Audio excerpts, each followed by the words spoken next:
오늘 말씀은 룻기 2장 4절에서 16절 말씀까지 보겠습니다. 한 절씩 우리 교독을 하도록 하겠습니다. 마침 보아스가 베들레헴에서부터 와서 베는 자들에게 이르되 여호와께서 너희와 함께 하시기를 원하노라. 그들이 대답하되 여호와께서 당신에게 복 주시기를 원하나이다.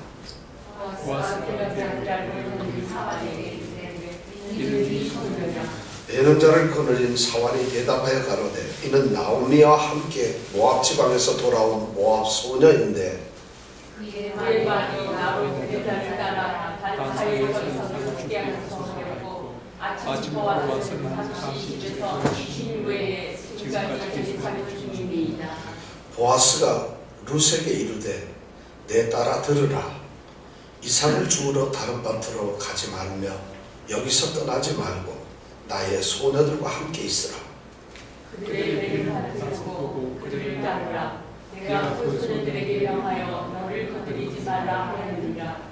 목이 마르거든 그릇에 가서 소녀들의 기러운 것을 마실지니라. 룻이 땅에 엎드려 절하며 그에게 이르되 나는 이방 여인이거늘 당신이 어찌하여 내게 은혜를 베푸시며 나를 돌아보시나이까. 보아스가 그에게 대답하여 가되 내가 그의 죽음으로 내가 너에게 행한 모든 것과 내 부모와 고국을 떠나 내 알지 못하던 백성에게로 온 일이 내게 분명히 보였느니라. 여호와께서 내 행한 일을 보응하시기를 원하며 이스라엘의 하나님 여호와께서 그 날개 아래 보호를 받으러 온 내게 온전한 상 주시기를 원하노라. 룻이 가로되 내 주여 내가 당신의 은혜 있기를 원하나이다. 나는 당신의 시절의 해와 같이 정하나 당신이 이 시절을 위로하시고 마음을 기쁘게 하는 말씀을 하셨나이다. 식사할 때에 보아스가 룻에게 이르되 이리로 와서 떡을 먹으며 내 떡 조각을 초에 찍으라. 룻이 곡식 베는 자 곁에 앉으니 그가 볶은 곡식을 주매 룻이 배불리 먹고 남았더라. 룻이 가서 주로 변할 때에 보아스가 자기 소녀들에게 명하여 가로되 그로 곡식하는 사이에서 죽게 하고 실망하지 말며 또 그를 위하여 중에서 조금씩 뽑아버려서 그로 죽게 하고 꾸짖지 말라 하니라. 아멘. 자, 이렇게 오늘 읽은 말씀은 우리가 어려운 말씀이 없으니까 여러분들 다 금방 이해하셨죠? 자, 이 소녀가 누구냐 이렇게 묻고 난 다음에 이제 그 사환이 이렇게 해서 모압 여인이다 이렇게 얘기를 하니까 보아스가 룻에게 뭐라 그랬죠? 딱 기억나는 게 뭐가 있어요? 여러 가지 어디 가지 말고 뭐 하고 얘기했는데 기억나는 말이 뭐가 있어요? 네? 단 사이에서 저 그 다음에 또 한번 아는 대로 해보세요. 물을 먹지 마라? 그렇죠. 우리 일꾼들이 가던 물을 먹어라. 또 이정근 집사님이 뭐죠? 이정근 집사님이 지금 다른 일을 하기 때문에 얼른 뭘 시킨 거예요. 그래서 다른 데로 가지 말고 거기 앉아 있어라. 얘기를 하려고 내가 지금 그런 거예요. 다른 데로 가지 말고 반드시 거기 있어라. 또 뭐가 있었어요? 우리가 지난 시간에는 2장 1절에서부터 3절 말씀을 배웠는데 2장 1절에 어떤 얘기가 있었느냐면 보아스라는 사람이 갑자기 등장을 해요. 1장 마지막 절에 예루살렘에 돌아와서 보리 추수할 때 예루살렘에 이르렀더라. 이것이 끝났는데 그리고 2장 1절에 딱 들어와서 느닷없이 나오미의 남편 엘리멜렉의 친족 중에서 아주 유력한 자가 있는데 그 사람 이름이 뭐라고요? 보아스라고 하는 사람이 있다 하고 1절에서 설명을 했어요. 그리고 2절에 가서는 2장 2절에 가서는 룻이 어머니 나오미에게 어머니 저 보리 좀 주스러 갈래요? 이런 얘기를 했단 말이에요. 그러니까 오냐 내 따라 가라 해가지고 나가서 이삭을 줍는데 그때 어느 밭에 도달했다고요? 보아스의 밭에 도달했더라고요. 그것이 3절이었어요. 그럼 1절에서 보아스가 갑자기 소개가 되고 3절에 룻이 보아스 밭에 들어갔다. 이러면 여러분 무슨 생각이 딱 들어요? 우리는 청중이고 우리는 지금 드라마를 보고 있는 거예요. 연속으로 보는데 갑자기 이 해석자가 보아스라는 사람이 살았습니다. 그는 이렇게 설명을 딱 했어. 그러고 나서 갑자기 보리밭이 쫙 나오는데 룻이 이삭을 주서 이렇게 가다가 여러분 보십시오. 룻이 보아스의 밭에 들어갔습니다. 이런 거 딱 얘기를 했다. 그러면 여러분 어떤 생각이 딱 들어요? 야, 이제 둘이 만나는가? 빨리 보아스가 등장해야 될 텐데 이런 게 기다려지죠. 바로 그 말이 뭐냐면 4절에 있는 마침 요 말이에요. 요 마침이란 말이 바로 그런 뜻이야. 자, 요 마침이란 말이 우리는 마침 이렇게 번역을 했는데 이 원어에서 정확하게 보면 그렇지 봐라 이렇게 얘기하는 거예요. 이 작가도 지금 기다리고 있어요. 보아스가 빨리 나타나야겠잖아요. 룻이 지금 와 있으면 뭐가 스토리가 그냥 나타나야 되는데 자기 밭에 왔는데 안 오면 안 되잖아요. 그러니까 봐라 드디어 나타났다 이 얘기를 하기 위해서 마침 독자들이 기다리고 있어요. 자, 드디어 보아스와 룻이 보리밭에서 만나는 역사가 이루어집니다. 우리의 만남은 근데 오늘 이 말씀을 보면 오늘 말씀 뭐예요? 우연이잖아요, 전부 다. 근데 이것이 사실 우리의 만남은 우연이 아니에요. 그리고 그럼 뭐예요? 그것은 우리의 뭐예요? 우리의 만남은 우연이 아니야. 그것은 우리의 바람이었어. 바람이었다는 거예요. 바로 그 만남이 오늘 여기에서 이루어지고 있는 거예요. 룻이 보리밭에 가 있는데 마침 보아스가 딱 나타나니까 드디어 일이 생겼구나. 우리처럼 이 관종들은 지금 이 화면에다가 고개를 돌릴 수 없어요. 이정은 집사람처럼 가서 뭘 만지고 이럴 정신이 없어요.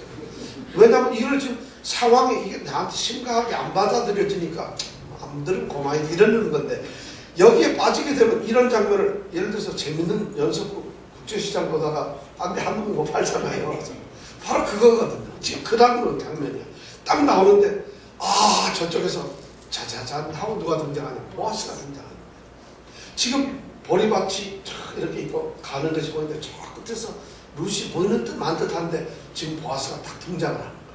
그러더니 이 보아스가 4절에 보니까 보아스가 일꾼들에게 인사를 해요. 자, 우리는 속으로 자 드디어 지금 긴장이 되고 있죠. 보아스가 인사를 합니다. 여러분 일꾼들한테 너희들에게 하나님이 함께 하시길 원한다. 그러니까 일꾼들이 우리 주인님께도 여호와께서 복을 주시길 원합니다. 이런 인사를 지금 4절에서 하고 있는 거예요. 너무 멋있잖아. 인사도 우리처럼 밥 잡섰어요. 아니 주무셨어요. 이게 아니에요. 보아스가 주인이잖아요. 이 사람도 일꾼이야. 그러면 신분 차이가 굉장히 나는데도 이 보아스가 인사하는 게 뭐예요? 여호와께서 너희와 함께 하시기를.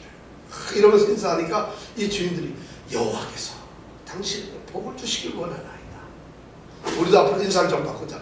옆에 사람한테 하나님께서 당신과 함께 계시기를 인사 한번 해보세요. 하나님께서 당신과 함께 계시기를. 그러면 대답을 뭐라 하죠? 하나님께서 당신에게 복을 주시길 원합니다. 자 시작. 옆에 사람 먼저 인사 한번 해보세요. 하나님께서 당신과 함께 하시기를 원합니다. 제가 그렇게 인사하면 여러분들이 저한테 인사하세요. 하나님께서 여러분들과 함께 하시기를 원합니다. 여호와께서 나에게 복 주시기를 원하나이다. 이런 인사가 얼마나 멋있어요. 이렇게 탁 인사하고 지금 갔어요. 제가 보기에는 이 보아스는 무지하게 신앙 있는 사람이에요. 그렇게 인사를 딱 하고 나니까 그 다음에 보아스가 그렇게 딱 인사를 하는데 밭을 딱 보니까 보아스는 제가 보기에 밭을 자주 찾아가는 것 같아요. 그러니까 자기 일하는 것을 아마 잘 아니까 일꾼들도 친하고 그랬겠죠. 그러면 이삭을 주우러 오는 거지들이나 또는 과부나 고아를 너무나 잘 알고 있어요. 누가 오는 거를. 근데 오늘 딱 가보니까 모르는 여자가 하나 있거든. 어린애가요. 그러니까 지금 5절에 있는 말씀이 그래요. 모르는 애가 딱 보니까 보아스가 이 일꾼들 중에서 이제 10장 정도 되는 사람한테 야 저기 저 소녀가 누구냐 하고 묻는 거예요. 그러면 지금 이 룻은 뒤에서 뭐 앞에서 자랑스럽게 머리 주셨겠어요? 보나마나 뒤에서 이렇게 주셨고 그러니까 숨어 있는데 보아스가 저기 저 소녀가 누구냐 하고 물으니까 그렇게 물었을 거 아니에요. 그러니까 이제 룻은 어떤 심정이 될까요? 그렇게 되면 아 이거 쫓겨나는가? 왜냐면 이거 안 주워가면 굶어요. 그러니까 지금 우리는 다음 이야기를 다 하니까 루시 저요? 하고 딱 나타날 것처럼 생각을 하지만 절대 아니에요. 다음 얘기는 지금은 보아스와 룻은 처음 보는 사이고 서로 알지 못해요. 룻도 보아스가 누군지 모르고 보아스도 룻이 누군지 모르는 사이거든요. 근데 그러니까 보아스가 저 소녀가 누구지요? 하고 물으니까 이 사환이 대답을 하는 게 저 소녀는요 모압 땅에서 나와미야 갖고 돌아온 모압 여자예요. 이 사환도 아마 좀 겁이 났을지 몰라요. 왜 모르는 여자를 여기다 들였느냐 이런 이야기가 나올 수도 있잖아요. 그러니까 이 사환도 겁이 나니까 주인님 모압에서 그 왜 나오미 있잖아요. 나오미와 함께 돌아온 그 모압 여자입니다. 그렇게 얘기를 하면서 그 다음에 대답을 하는데 거기까지만 대답하고 가만히 있으면 좋은데 이 사환이 말을 더 보탭니다. 뭐라고 보태요? 6절에 보면은 6절 7절에 보니까 사환이 더 보지. 이 여자가 나한테 와가지고 따라다니면서 이삭을 좀 죽게 해달라고 나한테 간청을 했습니다. 그래서 내가 오늘 이번 7절에 보니까 그랬죠. 그래서 6절에 보니까 그렇게 해가지고 해서 자기가 그래서 그러면 주서라 그렇게 했는데 주서라고 하고 보니까 이 여자가 아침서부터 왔다. 이 여자는 공손하다 이거지. 보통 오면은 이 이삭을 죽을 때 그냥 밭에 들어와서 왜냐면 꼭 주인한테 허락을 받을 필요 없어요. 이 이스라엘 법에 보면은 밭에 이삭 죽는 건 지나가다 아무나 주실 수 있거든요. 남은 것을. 근데 이 소녀는 허락을 받았다는 거야. 그리고 아침서부터 와가지고 굉장히 부지런하지. 그리고 보니까 7절 뒤에 보니까 집에 잠깐 쉬는 것 외에는 한 번도 쉬지 않고 계속 이삭을 죽더라. 이건 뭐예요? 성실하다. 시키지도 않은 말을 이 사환이 지금 여기서 사환은 일꾼 중에 일꾼을 관리하는 관리자예요. 매니저지 우리말로. 이 매니저 그러는 저 여자요. 부지런하고 예의 바르고 성실합니다. 한 번도 안 쉬었어요. 이렇게 딱 이제 소개를 하니까 드디어 8절에서 보아스가 룻을 탁 봅니다. 자 이제 운명적인 만남이 여기서 시작이 되는 거예요. 드디어 보고 제3자를 통해서 일꾼 저 매니저를 통해서 딱 물어보고 난 다음에 얘기를 듣고 나서는 보아스가 드디어 8절에 보면은 룻에게 말을 합니다. 룻에게 뭐라 하느냐. 첫 마디가 뭐예요? 내 딸아. 자기 딸인가요? 근데 왜 이랬을까? 왜 내 딸아 그랬을까? 여기서 우리가 알 수 있는 건 보아스는 나이가 좀 많아요. 그러면 룻은 나이가 어려요. 그러니까 나오미가 내 딸아 가거라 이렇게 말을 했잖아요. 똑같이 지금 나이가 많은 할아버지가 젊은 과부 여자 내가 결혼 빨리 했을 테니까 뭐 나이가 젊었겠죠. 그러니까 20대 이 여자에게 내 딸아 이러는 거 너무 자연스럽잖아요. 내 딸아 그러면서 얘기를 하는데 여기서 내 딸아 하면서 오늘 8절에서 14절까지 말씀을 쭉 보니까 갑자기 거기에 보니까 시키지도 않은 이 보아스가 그런 말을 갖다가 지금 룻에다 하고 있는 거예요. 그 룻에게 막 아까 우리가 얘기했었죠. 엄청난 지금 은혜를 베푸는 이야기를 지금 하고 있어요. 첫 번째 하는 말이 뭐냐면 다른 밭에 가지 말라. 첫 번째 보니까 8절 보니까 이삭을 주우러 다른 밭으로 가지 말며. 자, 이 말을 무슨 뜻이에요? 다른 밭에 가지 말라는 것은 이 밭에서만 주스라는 얘기죠. 그럼 이삭을 줍는 사람은 다른 밭에도 가서 줍고 차례로 돌아다녀야 되는데 여기서만 주우라는 얘기는 뭐예요? 그러면 이 밭은 이 사람 얘기는 밭이 굉장히 넓다는 거예요.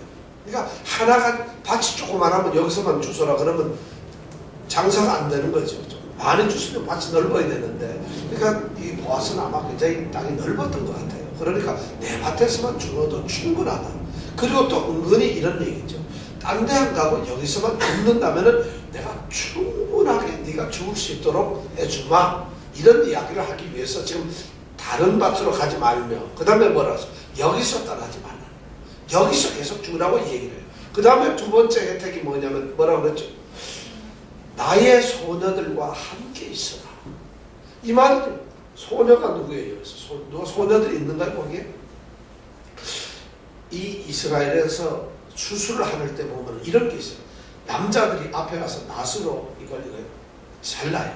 그래서 잘라가지고 이렇게 눕혀놓으면은 그 뒤에 여자 종들이, 하인들이 쫓아가면서 이제 끈으로 그 베놓은 것을 묶어요. 그 사람들이 누구냐면 바로 소녀들이라는 거예요. 그러니까 루터는 지금 뭐라고 하는가 하면은 바로 이 단을 묶는 우리 여종 그들하고 어떻게 같이 있으라는 거죠. 자, 이 사람이 외국에서 별 볼 일 없는 이방 여자, 모함 여자인데 처음 보는 여자인데 이 주인인 보아스가 얘기하는 것이 다른 것도 아니고 그냥 주서요. 많이 주서 가세요. 이렇게만 해도 훌륭할 텐데 자기 일꾼인 여종들하고 같이 다니라는 것이. 이 얘기는 뭐예요? 내 여종이 된다는 것이. 그렇게 지금 아주 특혜를 베풀어주고 있는 거예요. 다른 데 가면 위험하고 이방 여인이 혼자 돌아다니면서 이삭을 죽는 때 베들레헴이라는 나라, 이 도시가 위험할 수도 있는데 들판에 와 있으니까. 더군다나 우리가 사사기를 배웠는데 지금 이 이야기는 사사기 시대에 있던 거예요. 그럼 사사기 시대 때는 외적이 침입을 해가지고 다스리던 때가 굉장히 많았어요. 그것뿐만 아니라 사람들이 너무 힘드니까 막 어떻게 했어요? 엄청나게. 우리가 나중에 사사기 우리가 마지막 편에서 봤죠. 막 그냥 겁탈을 해가지고 시체를 뭐 12조각 해가지고 막 온 동네 보는 이런 살벌한 그런 시대라는 거죠. 그런 시대에 이방 여인이 더군다나 그것도 베들레헴이라고 하는 이 조만 동네에 와 있으면 동네 얼렁패 건달들이 조만, 우리가 사사기에서도 건달들이 많았다는 걸 배웠죠. 사사도 건달이나 막 있었잖아요. 그런 사람들이 이 소녀가 보호가 되겠어요. 그러니까 지금 보호를 위해서 내 종들과 같이 있으라는 얘기를 하는 거예요. 그렇게 하면서 이걸 신부를 올려주는 거예요. 이제 너는 이방 여인으로서 그냥 다 그네처럼 죽는 게 아니라 내 종과 똑같이 행동을 하거라. 이런 얘기를 하는 거예요. 그러면서 그 다음 또 뭐라고 얘기했어요? 그 다음에 9절에 보면서 그들의 베는 밭을 보고 지금 앞에서 이 사환들이 일꾼들이 막 추수꾼들이 베는 걸 보면서 그들을 따라가라는 거죠. 그 사람들만 따라. 왜냐하면 그 사람들이 우리 이 일꾼들이니까 우리 밭에서만 할 거니까 그 사람들 따라가네. 그러면서 그 뒤에 또 뭐라고 하냐면 내가 그 소년들에게 명하여 뭐라고 했어요? 너를 건드리지 말라. 건드린다는 거예요. 그렇게 건드리는 거? 그럼 뭘까요? 힘들게 하거든. 건들게 나쁜 짓 하지 말. 집착하지 말라. 성적. 그래서 여기가 직장 성희롱 하지 말라는 게 처음 여기 나오는 거예요. 직장 내 성희롱 절대 하지 말라는 게 여기서 처음 나왔다. 이제 해석을 그렇게 하는 분들이 있어요. 사실 절대로 못 건드리겠다. 여기서는 생각을 해보세요. 가만히 있다가 이 보아스가 느닷없이 야 직장 성희롱 금지 이런 말을 한다는 것이 말이 되겠어요, 안 되겠어요? 조금 너무 나가는 거죠. 그 말은 조금. 그래서 그렇게 해석을 하는 이 해석하시는 주석가들도 많은데 여기서 보면은 건들지 말라는 얘기는 쫓아내지 말라는 이런 의미로만 받아들이면 될 거예요. 우리가 뭐 하면 야 나 건들지 마 이런 말이 있잖아요. 그죠? 그건 뭐예요? 나 건들지 마 이 얘기는 나 가만 좀 놔둬 이런 얘기잖아요. 그러니까 이 사람을 보내지 말고 여기 가만 놔둬라. 내가 내 남자 이 종들한테 추수꾼들한테 그렇게 말해가지고 너를 절대 쫓아내지 못하도록 했다. 이런 말을 지금 하고 있는 것이요. 그리고 그 다음에 중요한 것이 목이 마르거든. 하루 종일 이삭을 죽으면 일하는 사람도 목이 마르지만 죽는 사람도 목이 말라요. 더군다나 지금 이 룻은 이 시어머니 나오미와 어디서 사는지 베들레헴 성에 사는데 집이 있는지 여인숙에 사는지 운막에 사는지 몰라요. 왜냐면 집이 없으니까. 그런데 나오면서 이삭 죽으러 나오는데 무슨 뭐 지금 날이 추울지 모르니까 오바 입고 가야지 이런 게 있겠어요? 무슨 정리 제대로 되겠어요? 연장이 있겠어요? 뭐가 있어요? 그냥 주스로 나와서 아마 치마폭에다 이래 싸든가 몸빼 안에다 쑤셔넣든가 뭘 어떻게 주워 쓸 걸 모르게 하겠어요? 그러니까 물을 가져왔겠어? 뭘 가져왔겠어? 아무것도 없는 상태니까 이 보아스는 그런 걸 지금 보고 있는 거예요. 그러면서 하는 얘기가 너 목마르면은 그냥 먹지 말고 우리 종들이 길러오는 이 소년들이 길러오는 물이 있는데 그 물을 같이 먹어요. 여러분 이 생각을 딱 들어보면 지금 보아스는 엄청난 얘기를 하고 있는 거예요. 물을 같이 먹는다는 것은 식구예요. 식구. 이스라엘 나라에서는 우물을 파는 것이 너무 중요해요. 그래서 한 공동체가 우물을 파면 같이 우물을 보호하고 지키고 전쟁 땅을 지키는 것보다 우물을 지키는 것이 더 중요해요. 그런데 그 물을 같이 먹는다는 것이 엄청난 이야기를 하고 있는 것이죠. 그러니까 이 룻을 이제 너는 우리 식구와 같은 것이다. 이런 이야기를 지금 하고 있는 것이랑 똑같다는 거예요. 물을 먹으라는 게. 이런 엄청난 지금 특혜를 주고 있는 것이죠. 왜 이런 걸 보아스가 이렇게 할까요? 왜 보아스는 난생 처음 본 이방 여인인 룻을 향해서 왜 이런 축복을 하고 있어요? 왜 이런 일을 하고 있어요? 이미 얘기를. 그 다음에 보니까 10절에 보니까 룻이 땅에 엎드려 절하며 이렇게 돼 있어요. 룻도 모르고 있는 거예요. 룻도 자기를 왜 이러는지 모르니까 그만 우리 이 중동 이스라엘 사람들이나 아랍 사람들을 보면 저기 예배 드릴 때 어때요? 땅에 다 이렇게 엎드려 있잖아요. 바로 그 절을 하는 거지. 룻이 이렇게 막 그냥 축복을 하고 혜택을 주고 막 은혜를 베푸니까 몽들 바를 모르니까 룻이 땅에 엎드려 절하며, 이 말이 땅에 납작 엎드렸다는 거죠. 룻이 지금 자기도 감당을 못해. 왜 이런지 몰라. 주인한테 쫓겨날까봐 조마조마했는데 주인이 엄청난 것을 자기한테 쏟아주거든요. 그러니까 룻이 그에게 말하면서 지금 하는 얘기야. 이거 뭐 여기 보면은 10절에 보면 나는 이방 여인이에요. 근데 당신이 왜 내게 이 은혜를 베풀고 나를 왜 돌아보고 있는지 난 도대체 모르겠어요. 이 여자가 지금 두렵기도 하고 당황스럽기도 하고 또 감격스럽고 감동스럽기도 하고 도대체 막 너무 처참하니까 아무것도 모르는 상태에서 너무 그냥 어떻게 해야 좋을지 모르니까 엎드려져 있는 것이죠. 그때 11절에 보아스가 그에게 대답합니다. 보아스가 중요한 얘기를 두 가지로 대답을 해요. 이미 내가 너를 알았다는 것이죠. 어떤 얘기를 하느냐면, 첫째는 네 남편이 죽은 후로 네가 네 시어머니를 너무 잘 공략을 했다는 걸 내가 들었다. 너의 효성과, 오늘 집에 가서 내일 집에 가서 부모님들한테 형님들한테 전화 좀 하세요. 전부 다 효성이 중요하다는 거예요. 그럼 축복을 받잖아요. 이병택 집사님 전화 지금 안 하려고 대답 안 했어요. 지금 보세요. 내 남편이 죽은 후로 시어머니에게 내가 무엇을 한 것을 내가 봤다.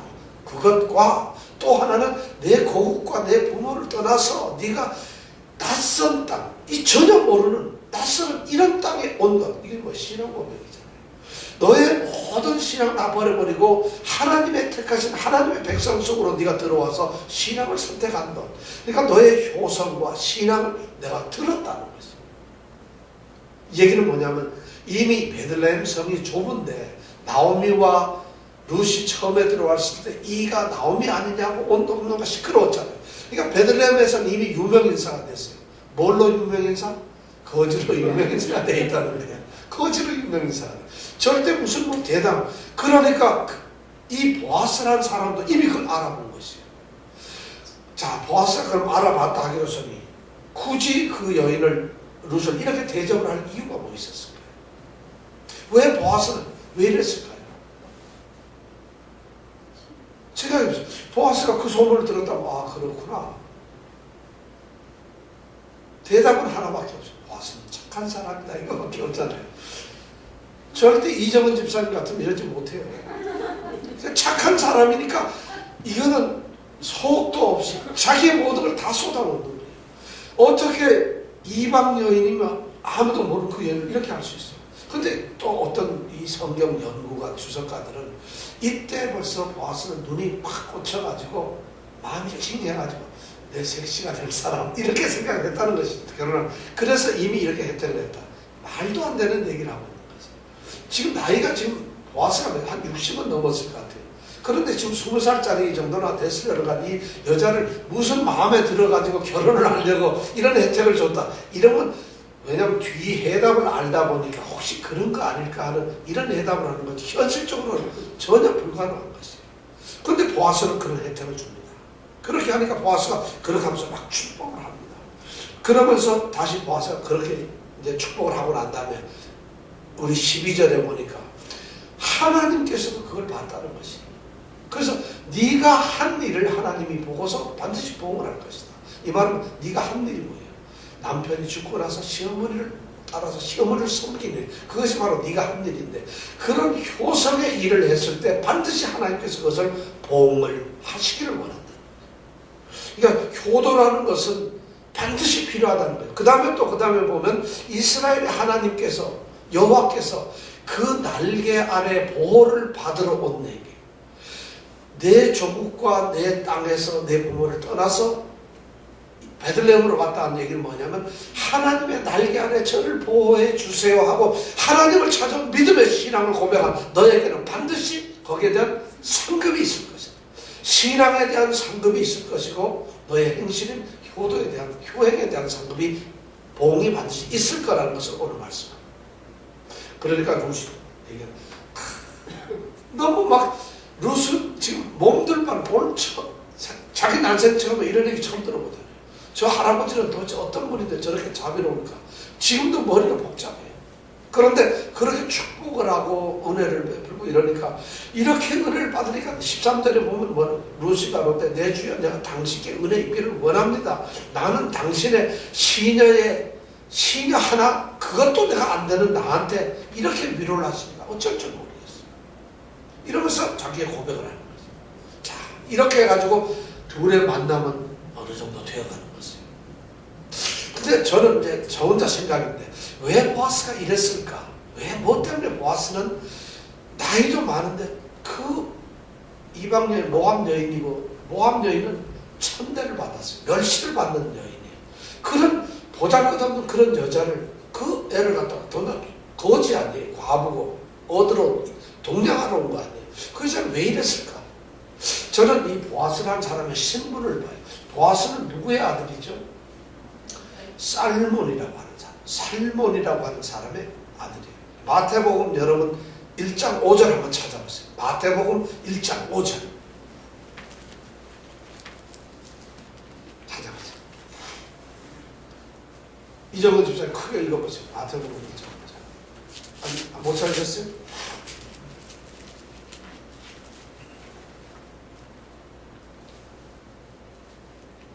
읽어보세요. 마태복음 1장 5절. 람은 아미나답을 낳고 아미나답은 나솔을 낳고 나솔은 살몬을 낳고 1장 5절 말씀. 5절만. 살몬은 라합에게서 보아스를 낳고 예. 보아스는 누가? 루벤에게서 아버지 이름이 뭐예요? 살몬은 누구에게서? 라합에게서 누구를 낳았다고요? 그럼 보아스의 아버지는? 보아스의 엄마는? 라합이 누구죠? 기생라. 바로 기생. 우리 여리고 성에 들어갈 때 기생 그 정탐꾼 숨겨주던 기생 있잖아요. 그 여자가 누구라고요? 보아스의 엄마. 보아스의 엄마예요.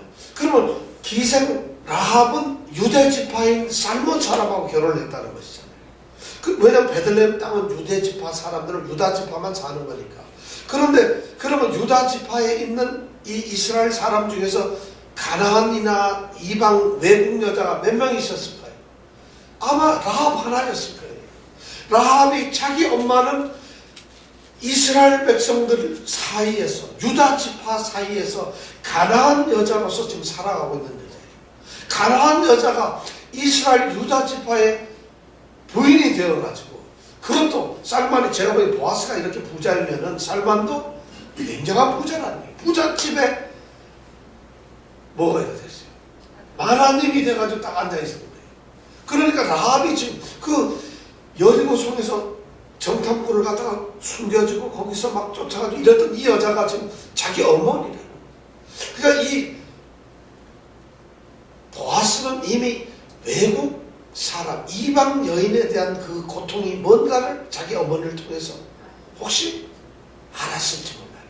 다문화 가정이라는 것이. 그러니까 다문화 가정의 그 생들을 너무 아는 거예요. 근데 자기가 이방 여인이 모압 이 젊은 애를 보니까 너무 불쌍한 거예요, 사실은. 그래서 아마 동정을 안 해서 이건 제 혼자 생각이에요. 그랬을 것 같아요. 근데 우리가 여기서 물론 얘기하는 것은 보아스를 하나님처럼 비유해서 하나님의 놀라운 사랑이에요. 지금 성리가 일어나고 있는 것이죠. 그래가지고 지금 여기서 딱 그렇게 이제 보아스가 룻을 돌보고 그렇게 명령을 해요. 그러면서 14절에 딱 보니까 새로운 사건이 딱 떨어지는데 14절에 보니까 점심때가 돼요. 밥 먹을 때가 됐어요.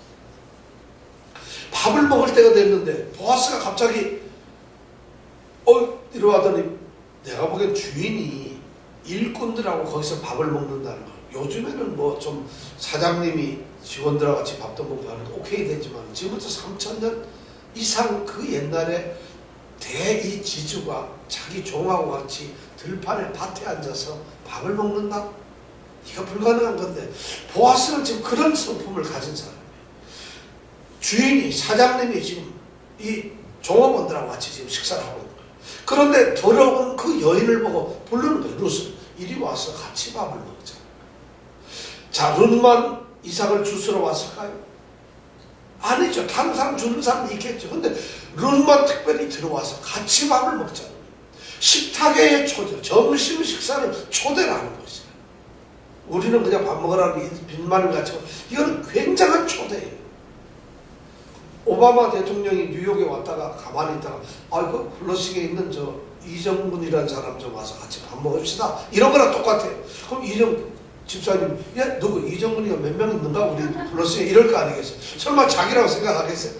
그거 말고 202가에 사는 분 202가에도 이정문이가 2명 있나? 더 그럴 거 아니겠어요? 아니 46에비뉴 그럼 거의 우리 집 근처인데 우리 집에 또 있나? 이럴 거 아니겠어요? 바로 그 일을 하고 있는 거예요. 이 주인이 루시라고는 그 여인에게 밥 먹으러 들어와라. 같이 하자. 이건 완전 이제 식구라는 거예요. 엄청난 대접을 하는 거예요. 그렇게 하면서 밥을 먹는데 보니까 14절에 이리 와서 먹으라 하는데 식사 메뉴가 가만히 보면 뭐뭐 한번 읽어봐. 14절에 식사 메뉴가 뭐뭐 나오나요? 첫째 떡, 그 다음에 초. 이거 무슨 초가 뭐예요? 초가 뭘까요? 식초, 초, 양초. 그럼 초가 뭐래? 소스예요, 소스. 근데 소스가 뭔지 나도 그 3,000년 전에 무슨 소스를 먹었는지 모르겠는데 아마 여기 좀 약간 씁쓸한 뭐거나 아니면 뭐 하여튼 뭔가 꿀을 넣거나 뭘 넣어서 떡을 찍어 먹는 거니까 조청 정도 안 됐겠나 싶어요. 제가 적과 꿀이 흐르는 땅이니까 꿀이 좀 있었을 거 아니겠어요? 그럼 당연히 좀 찍어야지. 그럼 그 다음에 또 뭐가 있어요? 볶음국수. 이거는 또 간식 겸 주식인데 국수를 좀 이렇게 볶아가지고 우리로 말하면 뭐예요? 쌀 볶은 건가요? 콩 볶은 거. 예, 그럴 수도 모르요. 뭔가 볶은 거겠죠. 그런 걸 지금 이걸 주식으로 먹고 있는 거예요. 그런데 이걸 주는 거 보니까 보아스가 그 사환에게 말해가지고 루스에게 좀 많이 주라는 거예요. 이런 배려, 전 보아스라는 사람을 보면서 깜짝 놀라는 게 밥을 먹으라 해도 돼요. 그러면 알아서 먹으면 되잖아요. 근데 실제로는 자기 신분이 밥을 먹을 수가 없고 그 자리에 올 수가 없는데 밥을 먹으라고 어떻게 먹겠어요? 뭘 초를 찍어야 되는지 어떻게 막 찍겠어요? 떡을 막 주술 수 있겠어요? 그냥 가만히 줘야지 먹는 거지 먹으라 앉아서 먹을 수가 있나요? 그런데 이 보아스는 그런 것을 배려를 하는 거예요. 자, 초를 찍어 먹어라. 떡을 넣어 먹어라. 그리고 볶은 가루를 주는데 먹고 어떻게? 배가 먹고 남을 정도로 양을 먹고 충분하게 줍니다. 쉽게 해서 부끄럽거나 미안하거나 당황스럽지 않도록 이렇게 배려를 하는 거예요. 우리가 남한테 뭐 줄 때 보면 아주 인색하고 쫀쫀하게 하는 사람이 있어요. 그 다음에 우리가 무슨 남의 배려를 할 때 전혀 남에 대해서 신경을 안 쓰고 있어요. 여러분 사람이 남에게 배려를 할 때는 말이죠. 저 사람이 기대하고 있는 것 그것보다도 1000배를 더 줘야 됩니다. 그래야만 뭐가 생긴다고요? 감동이 생겨요. 예를 들어서 내가 어떤 사람에게 오늘 좀 뭐라고 할까요? 밥을 사려고 그랬는데 저 사람은 이 사람이 뭐야 짜장면 한 그릇 사주겠구나 이런 생각을 하는데 웬걸 떠오니까 맨하탄에 가자 그랬더니 1인당 500불짜리 식사를 둘이 1000불에 딱 먹는 거예요. 이러면 이 사람이 눈이 확 뒤집히는 거예요. 이거 돌았구나. 근데 아무렇지도 않게 그걸 먹고는 오늘 식사 괜찮으셨어요. 자, 다음에 또 우리 식사 한번 합시다. 헤어져. 그럼 이 사람이 돌아오면서 어떤 생각? 이거 내가 정신이 있는 거야. 이 사람이 뭐 잘못된 거야? 왜 저럴까? 저 사람이 무슨? 그렇지만 그 다음에도 아무 연락이 없으면 그때서부터 서서히 그 인간은 뭔가 사람이 달라. 대단한 사람이야. 이렇게 됩니다. 어떤 사람이 뭘 기대를 할 때 예를 들어 저 사람이 이분이 나한테 선물을 한다면은 한 300불짜리 하겠구나. 이렇게 생각을 할 때 3000불짜리를 딱 해보세요. 그 사람은 그 다음에는 완전히 꼼짝합니다. 왜냐하면 감동이라는 것은 그렇게 오는 것이에요. 이것이 남에 대한 배려라는 것이에요. 그런데 우리는 그런 게 아니에요. 내가 쓰던 걸 갖다가 쓰기 싫어서 이렇게 주면서 이거 굉장히 좋은 거거든. 그럼 네가 쓰지 왜 놔주냐는 거예요. 그 다음에 내가 먹고 기가 막 배가 불러가지고 먹기 싫어 죽었다가 좀 남은 거 가지고 이거 너무 맛있는 건데 너 주는 거야? 그러면서도 전 배가 불러서 안 먹어요. 주는 성의를 받아야지. 이런 사람들 너무 많아요. 우리의 의식이 거기까지밖에 안 돼. 내가 딱 이런데 그 사람도 보고 있거든요. 근데 내가 밥을 딱 받았는데 그 사람이 보고 있는데 이리 오세요 하고 밥을 딱 덜어 3분의 1을 딱 덜어가지고 먼저 드시고 나는 조금만 먹어도 됩니다. 배가 부르거든요. 이럴 때 그것이 느껴지는 것이지, 자기가 배가 불러가지고 기껏 먹고 나서 한 2숟가락 남으면 이거 더 먹어 이러고 주는 거, 이거는 동정이지 이거는 배려가 아니에요. 오늘 지금 보아스는 바로 그런 배려. 공동체 안에 이스라엘 이 베들레헴 공동체에서 보아스 같은 이런 사람이 있다는 건 정말 훌륭합니다.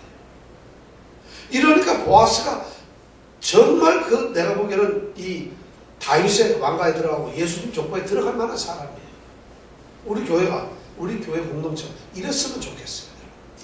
정말 이거 힘들어요. 이게 우리가 웃고 말은 내지만은 내가 당하는 것을 생각을 하셔야 합니다. 저 사람이 나에게 이렇게 해주면 내가 좋아할까? 저 사람이 내게 이렇게 하면 좋아할까? 남에게 대접을 받고자 하는 대로 너희도 이 말이 바로 그거네. 네가 이런 대접 받고 싶으면 네가 하라는 것이에요. 이것이 오늘 말씀드린 이 보아스가 바로 그렇게 하는 거예요. 그렇게 하면서 식사 초대를 딱 하고 나서는 그렇게 잘 먹고 난 다음에 그 다음에는 다 먹고 나니까 트름 딱 한번 하고 그 다음에 이제 떠나기 전에 일꾼들에게 다시도 부탁을 해요. 야, 진짜 이런 배려는 진짜 놀랍습니다. 그 다음에 15절 16절 보니까 룻이 이삭을 주우러 일어날 때 이제 밥을 다 먹었으니까 일어나야 돼. 또 주셔야 되니까 그때 보아스가 자기 소년에게 자기 일하는 사람들에게 말합니다. 뭐라냐면 곡식을 어디서 주스라고? 이제는 뒤따라다니면서 줍지 말고 곡식 단에서 단 사이에서 주스라고. 그 말은 뭐냐면 곡식을 다 잘라가지고 눕혀놨는데 그걸 소녀들이 단을 묶잖아요. 거기에서 주스라는 거예요. 그 얘기는 뭐예요? 죽다 보면 떨어지는 거 많잖아요. 그걸 거기서 주스니까 이제 마음껏 주실 수가 있다는 거죠. 이런 배려를 하는 거예요. 따라다니면서 이제 죽지 말고 여기서 주스라. 다른 주인들은 우리 같으면 그래요. 그 베어놓은 걸 놨을 때 혹시 누가 와서 가져갈까봐 야 똑바로 해 그거 왜 떨어뜨려 하고 이럴 거 아니겠어요. 근데 보아스는 그렇게 하라는 거예요. 거기서 죽도록 하라는 것이에요. 생각이 다른 것이죠. 곡식단 사이에서. 그 다음에 두 번째 보니까 곡식단에서 죽게 하고 뭐죠? 중에서 조금씩 뽑아가지고. 그 다음에 보면 책망하지 말아요. 책망이라는 게 여기서 뭐냐면 막 뭐라고 그러는 건데 이 책망이란 말은 뭐냐면 그렇게 주술 때 이 사람으로 하여금 창피하거나 좀 어색하게 하지 말라는 것이에요. 이 책망이란 말은 바로 그런 거예요. 주술 때 너무 당연하게 내 거 줍는 것처럼 그렇게 만들어주라는 것이에요. 책망 줍는데 눈치 봐가지고 억지로 줄게 이렇게 하지 말라는 것이에요. 그렇게 주면서 단에서 이렇게 주술 때 그 사람이 주시면 주인이 당연히 자기 거 줍는 것처럼 그렇게 놔두라는 것이에요. 이런 배려 여러분 이거 아무나 되는 거 아닙니다. 지금 이런 보아스가 지금 그런 거다가 또 그 다음에 보면 탄술 더 떠요. 16절에 보면 그를 위해서 룻을 위해서 줌이라는 건 뭐냐면 이제 단을 이렇게 만들어 놓은 담을 이렇게 한 두 단을 이렇게 끌어안는 한 뼘으로 이렇게 한 단 끌어안는 거 이걸 줌이라고 그러는데 거기에서 일부러 몇 개를 좀 떼라는 거예요. 떨어뜨리라는 거예요. 이거 정신 나간 사람 아니에요. 자기 걸 가서 거기서 빼가지고 주라는 거예요. 이제는 혹시 줍는 게 적을지 모르니까 줌이 자기 단에서 오히려 꼭꼭 싸지 말고 좀 모른 척하고 빼라는 거예요. 이건 부정이에요. 부정. 너무 특혜를 주는 거잖아요. 지금 그런 일을 하고 그 다음에서 뭐냐면 꾸짖지 말라는 거예요. 그렇게 하면서 그렇게 주울 때 그걸 막지 말라는 거예요. 여기서 꾸짖는다는 거예요. 저지라는 거예요. 그거 못하도록 막 막는 거예요. 그러지 말라는 거예요. 그래서 그렇게 막 주라고 이런 얘기를 하고 있어요. 이것이 보아스가 지금 룻에게 하는 거예요. 이것이 여기서 정말 이 둘의 만남의 사건이 벌써 2장 16절에 와가지고 우리는 뭔가 심상치 않은 것을 발견해요. 보아스는 어떤 다른 감정이 아니라 정말 보아스는 이런 것을 이 성경에서 딱 한 단어로 뭐라 하냐? 헤세드라고 해요. 여러분 외워두세요. 헤세드. 시작. 헤세드. 시작. 헤세드라고 해요. 헤세드라면 뭐냐면 헤세드라는 하나님께서 우리에게 베푸시는 자비. 이거를 하는데 구약 성경에서 전체가 하나님의 은혜, 하나님의 은총, 하나님의 자비 이런 걸 한 단어로 얘기할 때 헤세드라고 해요. 하나님이 여러분들에게 헤세드를 베푸시길 원합니다. 이것이 헤세드. 바로 지금 사사기 시대 때에 모든 것이 흉흉하고 세상이 뒤숭숭한데 지금 이 베들레헴 땅에서 보아스라는 사람은 하나님의 헤세드를 받고 있어요. 근데 그 헤세드가 사람들 사이에서 이루어질 때도 똑같이 사람들 간에 호의를 베풀고 배려하고 친절하고 그 사람에서 희생하고 봉사하고 헌신하는 것을 똑같이 헤세드라고 합니다. 그래서 성경, 구약 성경은 전체적으로, 아니 신약 성경까지 전체적으로 해서 성경의 가장 중요한 핵심적인 것이 헤세드, 하나님의 사랑이라는 거죠. 그것을 지금 이 룻기에서는 보여주고 있는 거죠. 보아스라는 사람을 통해서 전혀 구원받지 못한 사람인 모압 여인이 자기의 신앙을 쫓아서 베들레헴에 왔을 때, 바로 신앙 고백이 있고 신앙을 가졌을 때 하나님께서 그에게 축복을 하신다는 메시지를 룻기는 우리에게 들려주고 있어요. 이 하나님의 은혜가 오늘 우리에게 있기를 원합니다. 정말 이 축복을 우리가 받기를 원합니다. 그래서 앞으로 우리 인사가 오늘 말처럼 여호와께서 당신과 함께하기를 원합니다. 주님께서 오늘 동행하시길 원합니다. 우리말로 하면 그렇게 되죠. 오늘 주님이 당신 삶에서 일주일 동안 또는 오늘 저녁에 하나님이 함께 하시길 원해요. 주님이. 그러면 그래요. 주님께서 복을 주시길 원해요. 바로 이런 말이 히브리어로 바꾸면 샬롬이라고 하는 거예요. 바로 그런 뜻이 된다는 거죠. 이런 축복이 우리에게 있길 원합니다. 우리도 정말 이런 공동체를 만들길 원합니다. 자, 이 시간 기도하겠습니다.